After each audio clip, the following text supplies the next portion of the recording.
Assalamualaikum. Halo teman-teman, berjumpa lagi dengan saya di bab ke-9. Yang mana kali ini di bab ke-9 ini menjelaskan tentang metode mempelajari sumber ajaran Islam. Selanjutnya simak baik-baik ya. Di dalam metode mempelajari sumber ajaran Islam itu ada 6 yang dijelaskan. Yang pertama adalah menjelaskan tentang metode penelitian tafsir. Kemudian yang kedua adalah latar belakang penelitian tafsir. Dan yang ketiga adalah perkembangan metode tafsir. Yang keempat, macam-macam metode tafsir Al-Quran. Kemudian yang kelima, metode penelitian hadis. Dan yang terakhir adalah tahrij sebagai metode penelitian hadis. Pertama, membahas tentang metode penelitian tafsir.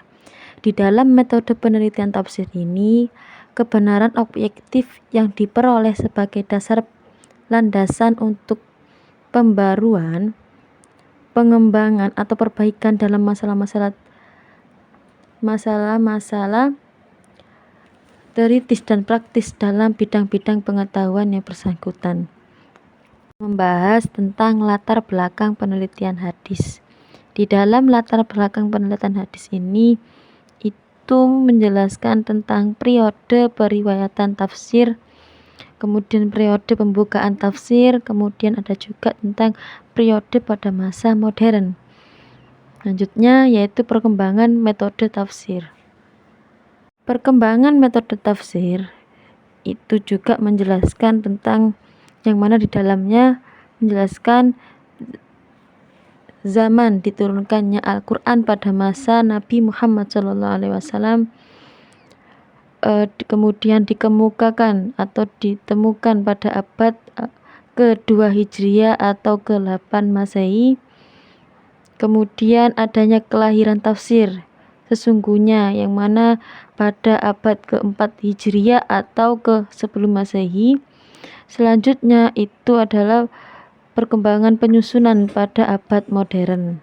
Selanjutnya membahas tentang macam-macam metode tafsir. Ada di antara macam-macam metode tafsir itu diantaranya ada juga metode ijmali, kemudian ada metode tahlili, kemudian ada juga metode mukarram, kemudian ada juga metode tafsir maudhu'i. Kemudian menjelaskan juga penelitian hadis, yang mana terdapat macam-macam penelitian hadis, diantaranya yaitu metode tahrij hadis menurut lafaz pertama, kemudian ada juga metode tahrij menurut lafaz-lafaz yang terdapat dalam hadis, kemudian mencari hadis berdasarkan tema. Jadi di dalam penelitian hadis ini awalnya itu adalah pembelajaran metode tahrij, yang mana hadis menurut lafaz pertama, kemudian setelah adanya metode yaitu mencari hadis yang berdasarkan dengan tema tujuannya tadi.